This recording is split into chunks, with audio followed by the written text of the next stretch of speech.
Hi everyone, this is me Nishant and welcome you on Nishanti Academy. This is the part 6 of industrial relation and labor laws, and in this video we will cover everything that you need. जो भी आपको ज़रूरत है वो सारी चीज़ें आपको इस वीडियो में मिलेंगी। क्या क्या है उसे जानने से पहले हम लोगों ने क्या क्या पढ़ लिया है वो देखते हैं एक बार। सो पार्ट 1 जो मेरी सीरीज़ का था उसमें हमने industrial relation and labour laws का इंट्रोडक्शन देखा था। ग्लोबल लेवल पे किस तरह से इंट्रोड्यूस हुई थी ये जाना था। कॉन्सेप्ट क्या है, ऑब्जेक्टिव्स क्या क्या हैं इसके, स्कोप क्या है और ऑर्गेनाइज्ड एंड अनऑर्गेनाइज्ड सेक्टर्स किसे कहते हैं और इनके बीच क्या डिफरेंस होता है ये देखा था। इसके अलावा जो सबसे इम्पॉर्टेंट टॉपिक जो हमने कवर करा फर्स्ट पार्ट में वो था अप्रोचेस ऑफ इंडस्ट्रियल रिलेशन। इससे 2017 के पेपर में भी क्वेश्चन आ रखा है, इससे 2020 के भी पेपर में क्वेश्चन आएगा। तो अप्रोचेस ऑफ इंडस्ट्रियल रिलेशन, औद्योगिक संबंध के दृष्टिकोण, कौन कौन से अप्रोचेस हैं और किस अप्रोचेस में क्या मेंशन है, ये बिल्कुल अच्छे से आपका क्लियर होना चाहिए। पार्ट 2 में हमने कवर करा history of industrial relation in India, pre independence and post independence laws, first factory act 1881, royal commission on labour 1929, acts applicable to organised and unorganised sector. इसमें जो फर्स्ट फैक्ट्री एक्ट 1881 है, पहला कारखाना अधिनियम 1881 और 1883, ये बहुत इंपॉर्टेंट है। रॉयल कमीशन ऑफ लेबर 1929 जिसने अपनी रिपोर्ट 1931 को दी थी, बहुत इंपॉर्टेंट है। तीसरा, acts applicable to organised and unorganised sector, कौन कौन से ऐसे एक्ट्स हैं जो ऑर्गेनाइज सेक्टर पे अप्लीकेबल हैं, कौन कौन से एक्ट्स हैं जो अनऑर्गेनाइज सेक्टर पे अप्लीकेबल हैं, ये बहुत इंपॉर्टेंट है पार्ट 2 में। पार्ट 3 में हमने क्या पढ़ा? पार्ट 3 में हमने लेबर वेलफेयर का कॉन्सेप्ट पढ़ा और लेबर वेलफेयर की सारी थ्योरीज देखी, और ये अपने आप में बहुत इंपॉर्टेंट है। ईपीएफओ के एग्ज़ाम का रिवाइटल है, अगर आप इसे कर लेते हैं तो श्योर शॉट आपके अब कुछ क्वेश्चन तो पक्का है कि करके आओगे। तो इसे करना है अच्छे से, labour welfare concept and labour welfare theories अगर आपने नहीं करी है तो इसे जाके करिए, ख़त्म करिए, लर्न करिए इसे। पार्ट 4 की अगर मैं बात करूं, जो मेरा पार्ट 4 है इस सीरीज़ का, उसमें हमने constitution of India industrial relation से कैसे रिलेट हुआ है ये चीज़ें हमने देखी। इसके अलावा लेबर कोड देखा 2019 एंड 2020 का। तो देखो ये साफ साफ कह रहा है कि देखो मैं 2019 और 2020 में आया हूँ, तो 100% चांसेस हैं कि पेपर में आपका क्वेश्चन मिलेगा। मैंने आज भी थोड़ा मेंशन करा है पार्ट 6 में, और इसे मैं अलग से भी कवर करूँगा, तो गलती से भी नहीं छूटना चाहिए ये टॉपिक। फिर आता है कॉन्स्टिट्यूशनल प्रोविज़न, वो कॉन्स्टिट्यूशनल प्रोविज़न जो मैंने पार्ट 4 में बताए हैं वो आपको याद होने चाहिए, वो बिल्कुल याद होने चाहिए जिस तरह से बताएं। अगर रेंज बताया तो रेंज याद होना चाहिए, अगर एक्ट बताया तो एक्ट याद होना चाहिए। तो पार्ट 4 में हमने ये कवर करा। पार्ट 5 में हमने फैक्ट्रीज एक्ट 1948 देखा। ये इम्पॉर्टेंट है लेकिन बहुत ज़्यादा इम्पॉर्टेंट नहीं है, ठीक है। जो है क्लियर कट मैं बोल रहा हूँ, इम्पॉर्टेंट है इसलिए मैंने कवर करा, लेकिन जितना पहले हम लोगों ने जो जो चीज़ें देखी उसके कंपैरिजन में कम इम्पॉर्टेंट है। अब आते हैं हम पार्ट 6 में, जो ये वीडियो कवर करता है। आपने जो भी पढ़ लिया, आप जो भी पढ़ोगे, तो उस पूरे कॉन्सेप्ट का ये क्या है, ब्लूप्रिंट है। मतलब क्या हुआ, अच्छे से सुनना आप जो मैं कह रहा हूँ। इस वीडियो को देखने के बाद आप ये समझ जाओगे कि इंडस्ट्रियल रिलेशन के अंदर क्या है, मतलब क्या है इंडस्ट्रियल रिलेशन, कौन कौन से लॉज आते हैं इंडस्ट्रियल रिलेशन के अंदर, लेबर लॉज कहाँ से आ रहा है, किन किन कारणों से लेबर लॉज को बनाया जा रहा है, कैसे कैसे लॉज हैं जो लेबर लॉज के अंदर आ रहे हैं, कहाँ पे लेबर लॉज अप्लीकेबल हो रहा है, गवर्नमेंट किस तरह के लॉज को ज़्यादा फोकस कर रही है, ये सारी चीज़ें आप समझ जाओगे। और फिर इन्हीं दोनों के थ्रू होते होते हम जाएंगे सोशल सिक्योरिटी का कॉन्सेप्ट समझने। वो भी हम इसी पार्ट में देखेंगे कि सोशल सिक्योरिटी का कॉन्सेप्ट कैसे डेवलप हुआ, कहाँ से आ रहा है सोशल सिक्योरिटी, तो वो भी हम इसी वीडियो में समझेंगे। तो इस क्लास के बाद आपको industrial relation, labour laws and social security आप अपने शब्दों में ही डिफाइन कर पाओगे, और साथ ही उसे रिलेट भी कर पाओगे कि इंडस्ट्रियल रिलेशन से मेरा लेबर लॉस कैसे रिलेटेड है और इन दोनों से सोशल सिक्योरिटी कैसे रिलेटेड है। तो ये चीज़ें अगर आप कर पा रहे हो तो वो इस वीडियो की वजह से होगा। और इसके अलावा 2 पॉइंट्स और हैं। पहला, अगर आपने किसी भी तरह के लॉज आपने नहीं पढ़े, एग्जामिनेशन पॉइंट ऑफ व्यू से आपने कोई लॉज आपने मिस कर दिया, तो उस सिचुएशन में होगा क्या कि सपोज करिए एक क्वेश्चन ऐसे आया है कि आपके 4 लॉज दिए हुए हैं और आपसे पूछा गया है ये चारों लॉज जो है क्या इंडस्ट्रियल रिलेशन के अंदर आते हैं या लेबर लॉज के अंदर है या सोशल सिक्योरिटी के अंदर है या तीनों के अंदर है या तीनों में से किसी के अंदर नहीं है। ठीक है, तो उस सिचुएशन में बिना उस लॉ को जाने कि उस लॉज में है क्या, सिर्फ उसके नाम से आप ये पता कर सकोगे कि वो किसके अंदर आ रहा है। और एक पॉइंट क्या है कि इंटरव्यू पॉइंट ऑफ व्यू से ये चैप्टर बैकबोन है। मतलब अगर आप इंटरव्यू में बैठे हो तो ये आपका कॉन्फिडेंट बूस्ट कर देगा कि हाँ चीज़ें जो हैं आपको पता है, आप जानते हो चीज़ों को, तो कॉन्फिडेंट आपके अंदर अपने आप आ जाएगा। तो स्टार्ट करते हैं इस वीडियो को। सबसे पहला जो है वो है इंडस्ट्रियल रिलेशन। हमने ये पढ़ लिया है कि यह कहाँ से आया, ग्लोबल लेवल पे कैसे बिगन हुआ, इंडिया में किस तरह से आया, किन किन कारणों से इंडिया में लाया गया, और यह है क्या। तो व्हाट इज़ इंडस्ट्रियल रिलेशन? तो बहुत सिंपल लैंग्वेज में अगर कहा जाए तो it is the relation between employer and employee. तो एम्प्लॉयर और एम्प्लॉय के बीच का रिलेशन है, या फिर मैनेजमेंट एंड वर्कर के बीच का रिलेशन है। ये रिलेशन होता कैसा है? तो हारमोनियस होता है, या फिर हमें ये ध्यान रखना है होता है कि ये रिलेशन कैसा बना रहे, तो हारमोनियस, स्मूथली चलता रहे। क्यों स्मूथली चलता रहे? ताकि जो प्रोडक्शन है कंपनी का या इंडस्ट्री का वो कंटिन्यूअस रहे, वो सस्टेन रहे। क्यों सस्टेन रहे? क्योंकि इकोनॉमी हैम्पर्ड ना हो। ठीक है, तो 3 मेन कैरेक्टर हैं इसके। इंडस्ट्रियल रिलेशन के 3 मेन कैरेक्टर्स होते हैं। कौन कौन से? कॉन्फ्लिक्ट सेटलमेंट, विवाद हमेशा क्या होगा, उसका निपटान होना चाहिए, संघर्ष का निपटान होना चाहिए। दूसरा, ट्रेड यूनियन, इसका मेन कैरेक्टर है, व्यापार संघ जिसे कहते हैं हिंदी में। और कलेक्टिव बार्गेनिंग। अब ये कलेक्टिव बार्गेनिंग, ट्रेड यूनियन क्या है, ये सारी चीज़ें मैंने पहले वाले वीडियोस में कवर करी हुई हैं, तो आप वहाँ से देख लीजिए इसे। So the government will focus on only these 3 characters to make different laws. So यही 3 कैरेक्टर को ध्यान में रखकर, यही 3 मुख्य फीचर को ध्यान में रख करके गवर्नमेंट क्या करेगी, हमेशा लॉज बनाती है। किसके रिगार्डिंग लॉज बनाएगी? तो इंडस्ट्रियल रिलेशन के रिगार्डिंग लॉज बनाएगी। तो गवर्नमेंट ने बनाया भी है। पहला लॉज जो बना था वो था ट्रेड यूनियन एक्ट 1926। दूसरा था इंडस्ट्रियल डिस्प्यूट एक्ट 1947। और तीसरा है industrial employment standing order act 1946। अब ये industrial employment standing order act 1946 ये हमने पहले वाले वीडियोस में कवर करा है मतलब 2-3 बार ये घुस चुका है उसमें, तो उसी से आपको समझ में आ रहा होगा ये कितना इम्पोर्टेंट है। तो ये 2 हम दोबारा नहीं पढ़ेंगे, ये सिर्फ आपको नाम जानना है कि इंडस्ट्रियल डिस्प्यूट एक्ट 1947 है कुछ जो डिस्प्यूट को क्या करता है, कंसीलिएट करता है, शांत करता है, सेटलमेंट करता है, कॉन्फ्लिक्ट सेटलमेंट से रिलेटेड है। ट्रेड यूनियन से रिलेटेड क्या है? तो ट्रेड यूनियन एक्ट 1926। बस ये दोनों में हमें इतना जानना है। और हमें अलग से क्या पढ़ना है? तो industrial employment standing order act 1946 बहुत इंपॉर्टेंट है, और अलग से एक वीडियो होगी इसके ऊपर पर्टिकुलर। अब देखो, अब गवर्नमेंट ने क्या करा है, गवर्नमेंट ने 2020 में एक बिल पास करा था, और मैंने ऑलरेडी बता रखा है आपको।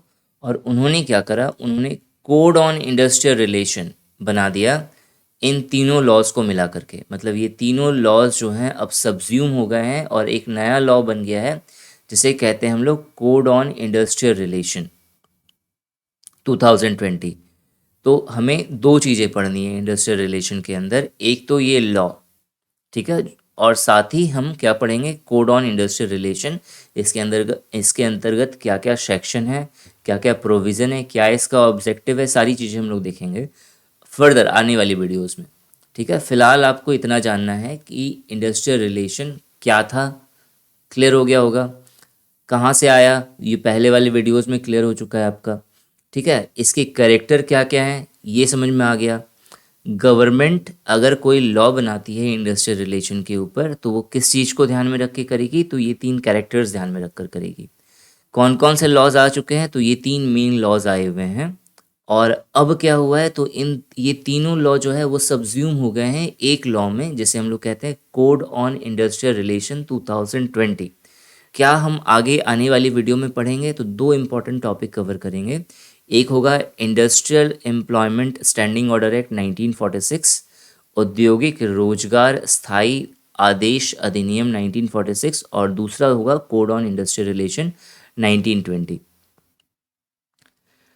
अब देखो, अब क्वेश्चन यहाँ पे आता है, क्या इतना करने से इंडिया में सारी चीज़ें नॉर्मल हो गई?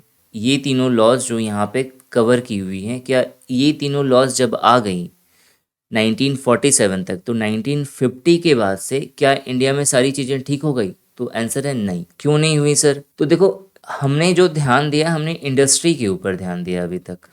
ठीक है, इंडस्ट्री जो है स्पेशली किससे बिलोंग करता है, तो ऑर्गेनाइज सेक्टर से बिलोंग करता है। तो ऑर्गेनाइज सेक्टर में अगर देखा जाए तो इस तरह की चीज़ें आपको आराम से देखने को मिल जाएंगी। ट्रेड यूनियन मिल जाएगा ऑर्गेनाइज सेक्टर में। कलेक्टिव बार्गेनिंग मतलब लोग आपस में मिल करके जुड़ गए हैं और जुड़ करके जो है वो बार्गेनिंग कर रहे हैं, वो बता रहे हैं कि ये चीज़ मेरे लिए सही नहीं है, आप इसे वापस लीजिए, कम करिए, कुछ बार्गेनिंग करिए, कुछ कंसीलिएट करिए किसी तरह का इशू को। ये यहाँ पे इंडस्ट्री के केसेस में पॉसिबल है। लेकिन सर जो अनऑर्गेनाइज सेक्टर है वहाँ पे तो ये सारी चीज़ें काम नहीं करेगी ना। अब जैसे कॉन्ट्रैक्ट लेबर है, ठीक है, बंधुआ मजदूरी जिसे कहते हैं हम लोग हिंदी में, चाइल्ड लेबर है, तो अब बच्चे हैं वो तो बेचारे, तो ज़बरदस्ती उन्हें काम पे लगा दिया जा रहा है कि भाई ये काम कर। माइग्रेंट वर्कर, बाहर से आ रहे हैं जो वर्कर काम करने के लिए, वो तो उनके पास रहने के लिए घर नहीं है, तो वो लड़ेंगे क्या किसी से? माइंस वर्कर जो माइंस में काम करते हैं, ठीक है, उनकी हालत अब तो ठीक हो गई है, पहले तो बहुत बेकार थी। स्टार्टिंग में आपने कुछ मूवीज़ देखी होगी, उसमें तो आपने देखा ही होगा सीन क्या चल रहा था। जर्नलिस्ट की हालत अभी कुछ सालों से सुधरी है, नहीं तो पहले तो जहाँ तहाँ भेज देते थे। ऊपर से अगर रिपोर्ट अगर ढंग की मिली तो ठीक है, सैलरी देंगे, नहीं तो नहीं देंगे। प्लांटेशन वर्कर की हालत ऐसी ही ख़राब थी, वो तो बहुत पहले से चली आ रही थी। डॉक वर्कर का मतलब होता है जो जहाज़ों पे काम करते हैं, जो पानी के शिप होते हैं उस पे काम करने वाले, उनकी भी हालत बदतर। बीड़ी एंड सिगार वर्कर, कोई लॉजिक ही नहीं है कि ये किसी तरह का ट्रेड यूनियन बनाए। तो इन सब जगहों पे क्या ये इंडस्ट्रियल रिलेशन काम करेगा? तो जवाब है नहीं, पॉसिबल ही नहीं ये काम करेगा। तो क्वेश्चन बनता है यहाँ पे कि यहाँ पर क्या होगा? तो गवर्नमेंट ने देखा कि जो हमें मेन ध्यान देना है, जो मेन इंडिया का जो इशू है वो यहाँ पे लाई करता है, इन सब जगहों पे लाई करता है। तो गवर्नमेंट को ये लगा कि असली जो काम करना है वो इन सब सेक्टर पे करना है, तो जो लॉज बनाने हैं वो यहीं पे बनाने हैं। क्योंकि अगर ये सही होगा तो ऊपर वाला अपने आप ठीक हो जाएगा इसे देख करके। इन सबको ठीक करने के लिए इन अनऑर्गेनाइज सेक्टर, या ऐसा सेक्टर जो पिछड़ा है, ऐसा सेक्टर जो इंडस्ट्री में कन्वर्ट नहीं हुआ है अभी तक पूरी तरह से, जैसे कि कॉटेज इंडस्ट्री है जो छोटे लेवल पे काम करती है, तो इन सब जगहों पे अगर लॉज लाए जाएं तो उन्हें ही हम क्या कहते हैं? लेबर लॉज कहते हैं। जो असली जो लेबर है, जो असली वर्कर है वो यही है। जो एक्सप्लॉयटेशन हो रहा है जिस तरह के वर्कर्स का, वो भी यही है। तो हमें जो काम करना है, जो गवर्नमेंट ने सोचा कि हमें यहाँ पे काम करना है, तो यहाँ पे जिस तरह के लॉज लाए गए उसी को क्या कहा गया? उसी को लेबर लॉज कहा गया। तो गवर्नमेंट ने सोचा कि जो मेन इश्यूज है वहाँ पे वो क्या है, तो मेन इश्यूज दो तरह के देखे गए। एक जो था वो वेजेस से रिलेटेड था, और दूसरा जो था वो वेलफेयर से रिलेटेड था। अब वेजेस से रिलेटेड कौन कौन सा था सर? तो वेजेस था कि वेजेस डिफाइन ही नहीं था यहाँ पे, किसी को भी काम पे रख लेते थे, चाहे अगर कॉन्ट्रैक्ट लेबरर हो, बंधुआ मजदूरी हो, या किसी बच्चे से काम करवा लिया। तो कुछ जो बहुत गरीब दबके हुए परिवार के थे, मतलब जिन्हें कुछ खाने का नहीं था, किसी तरह का कोई असिस्टेंट उन्हें नहीं मिल रहा था, पूंजीवादी जितने भी थे वो क्या करते थे? वो इनका एक्सप्लॉइट करते थे। कुछ ज़रूरत के समय में उन्हें पैसे चाहिए कि सर हमें पैसे दो, हम आपको कुछ महीने में आपको वापस कर देंगे। तो जमींदार वर्ग क्या करता था? वो उनका कंप्लीटली एक्सप्लॉइट करता था। पैसे वो देता भी था और उन्हें वापस भी चाहिए, लेकिन बदले में वो क्या बोलता था? मेरा ये काम कर दे तू। तो वेजेस डिफाइन करना ये बहुत इंपॉर्टेंट था कि वेजेस क्या है, और अगर कोई काम कर रहा है तो उसे वेजेस मिलना ही चाहिए।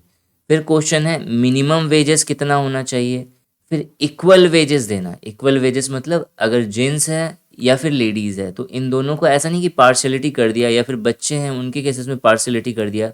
अगर काम का नेचर सेम है तो वेजेस जो है वो इक्वल होना चाहिए। इसके ऊपर भी लॉज लाने ज़रूरी हैं। फिर क्या, फिर सर कुछ अगर गिफ्ट हो, इंसेंटिव्स हो या इनकरेजमेंट हो, अगर ये मिल रहा है तो वर्कर्स को काम करने का मज़ा आएगा। मतलब क्या, मतलब अगर सपोज करिए कि आप एक एम्प्लॉय हैं और आपका कोई असिस्टेंट है जो आपका हेल्प कर रहा है। अब आप किसी दिन अगर आप बाहर गए किसी काम से और आपने काम पे ध्यान नहीं करा, इस बंदे ने उस दिन पूरा आपका काम सारा ख़त्म कर दिया। इवन जो है क्रेडिट, जो आपको जितना भी प्रॉफिट हो सकता था, मैक्सिमम प्रॉफिट आपको इसी दिन देखने को मिला। तो ये आपकी मोरलिटी है कि आप इसे क्या दो, कुछ गिफ्ट दो, ताकि ये अपने आप को इनकरेज कर सके कि हाँ, अगर मैंने कुछ अच्छा करा अपने ऑनर के प्रति तो मुझे भी कुछ अच्छा मिला। ठीक है, तो ये सारी चीज़ों पे वर्क करना बहुत ज़रूरी था। फिर और क्या था, अगर उन्हें वेजेस नहीं मिल रही हैं, अगर कोई ऐसा वर्कर है जिसने काम कर लिया है और उन्हें वेजेस नहीं मिली है, तो वर्कर क्या करे। उनके पास ऑप्शन होना चाहिए ना कि वो क्या करे, कहाँ जाए। ठीक है, किसके पास जा कर के वो बोले कि भाई इसने मेरा पैसा मार लिया है, इसने मेरी वेजेस मार ली। ठीक है, तो इन सब चीज़ों पे वर्क करना बहुत ज़रूरी था, इन सब चीज़ों पे लॉस लाने बहुत ज़रूरी थे। तो एक तो था ये वेजेस के रिगार्डिंग ये सारी इश्यूज। दूसरा था वेलफेयर के रिगार्डिंग। वेलफेयर के रिगार्डिंग मतलब सेफ्टी, सेफ्टी का इशू था बहुत बड़ा। हेल्थ का इशू था, स्वास्थ्य का इशू था, और वर्किंग कंडीशन का। वर्किंग कंडीशन मतलब ये नहीं कि आपसे 15 घंटे कोई काम ले रहा है, 24 घंटे में बोल रहा है कि भाई 20 घंटे तुम ही वहीं काम करो और बाकी जो 4 घंटा है वो वहीं पे सो लो, फिर उठो फिर वहीं पे काम करो। ऐसा नहीं चलेगा। ठीक है, ये वर्किंग कंडीशन नहीं होना चाहिए। वर्किंग कंडीशन में आपका ये भी आता है कि जो है मेरा चाइल्ड लेबर है।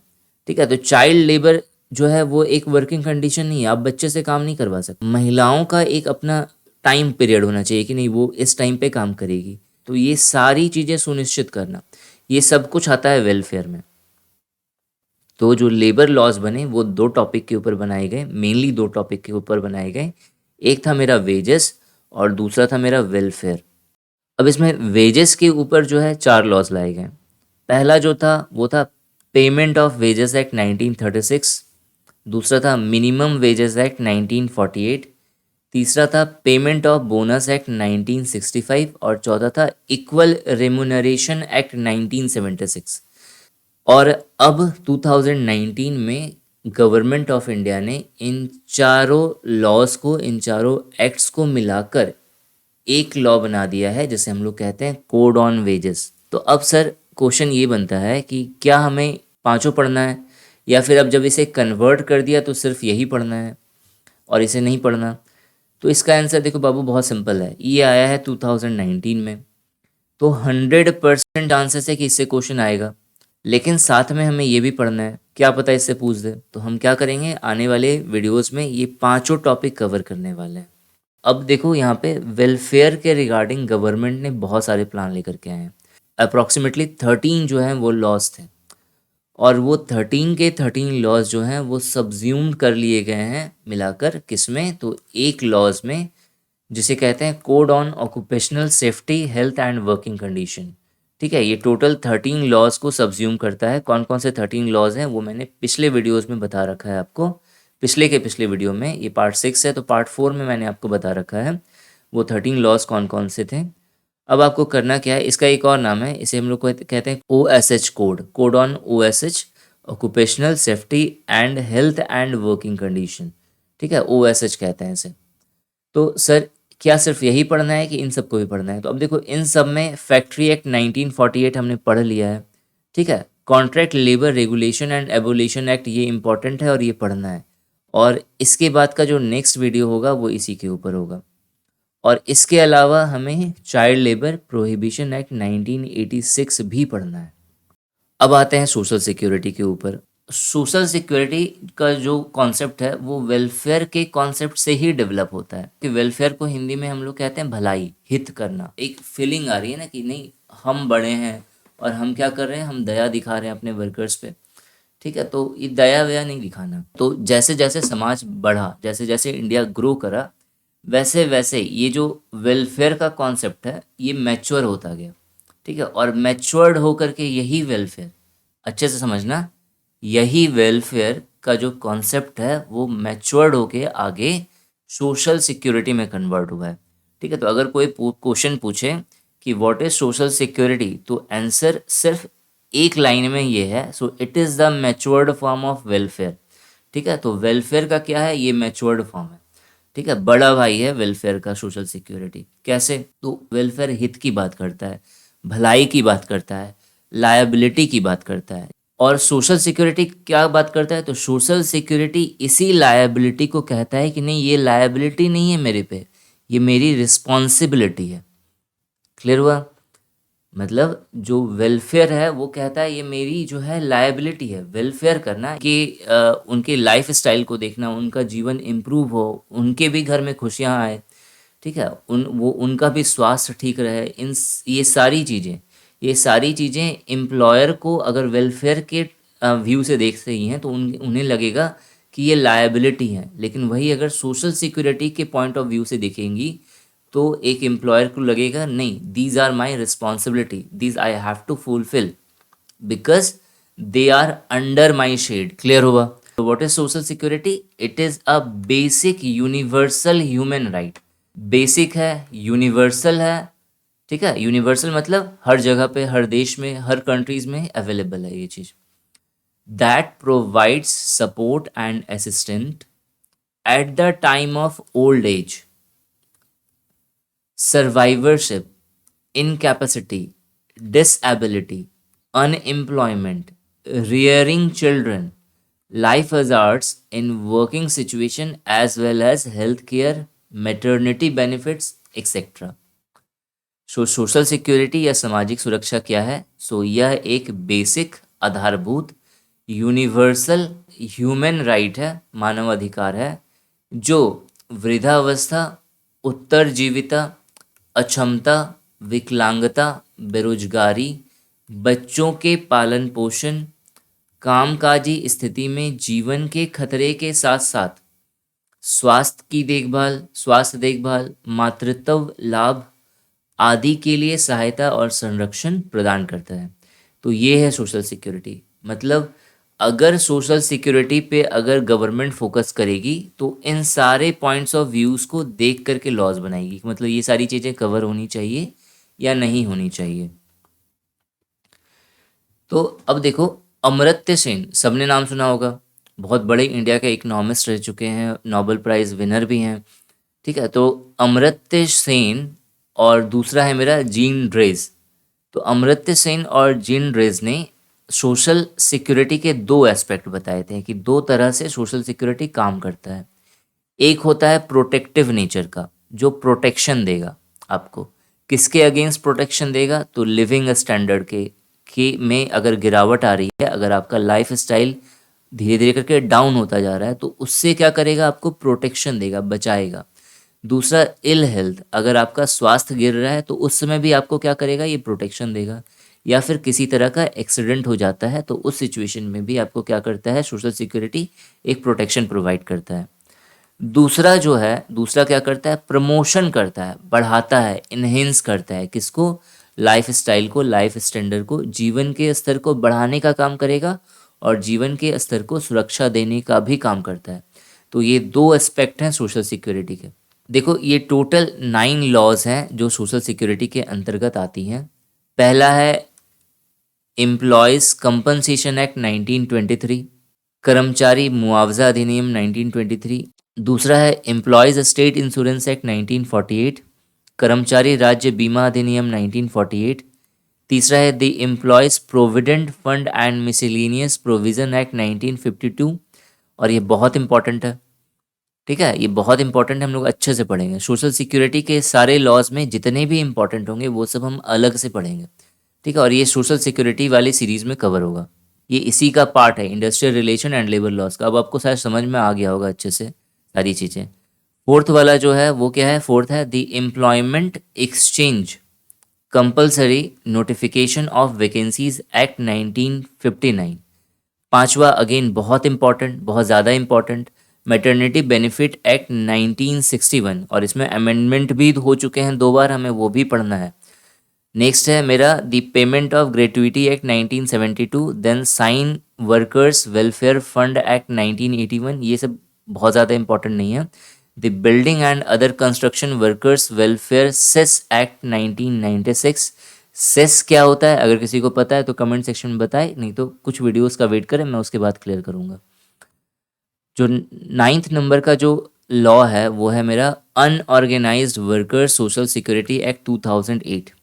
खुशी की बात यह है इन सब को मिला के, इन सब को, ये सारे 9 लॉज को मिला के गवर्नमेंट ने 2020 में कोड ऑन सोशल सिक्योरिटी बना दिया है। तो ये सारी चीज़ें थी जो मैंने आपको क्लियर कर दी। जो नेक्स्ट वीडियोस आने वाला है, तो अब देखो यहाँ पे फैक्ट्रीज एक्ट मैंने 1948 कवर करा, तो इसके बाद जो नेक्स्ट वीडियो आएगा, नेक्स्ट पार्ट आएगा, उसमें हम लोग contract labour regulation and abolition act 1970 and child labour prohibition act 1986 ये कवर करेंगे। फिर क्या करेंगे, हम लोग वेजेस में आएंगे और ये चारों वेजेस और ये कवर करेंगे, और वो 7th वाला जो पार्ट होगा इसका, वो भी बहुत ज़्यादा इंपॉर्टेंट होगा क्योंकि वो दोनों चीज़ें कवर करेगा। ठीक है, ये वीडियो शायद थोड़ी बड़ी हो जाए आपकी। तो इस तरह से करके हम लोग सारा चीज़ कवर करेंगे। तो आपको कमेंट सेक्शन में कमेंट करके बताना है कि आपको चीज़ें क्लियर हुई हैं या नहीं। अगर क्लियर हुई हैं तो लाइक बटन ज़रूर क्लिक करिएगा। So thanks for watching and wish you good luck for your paper.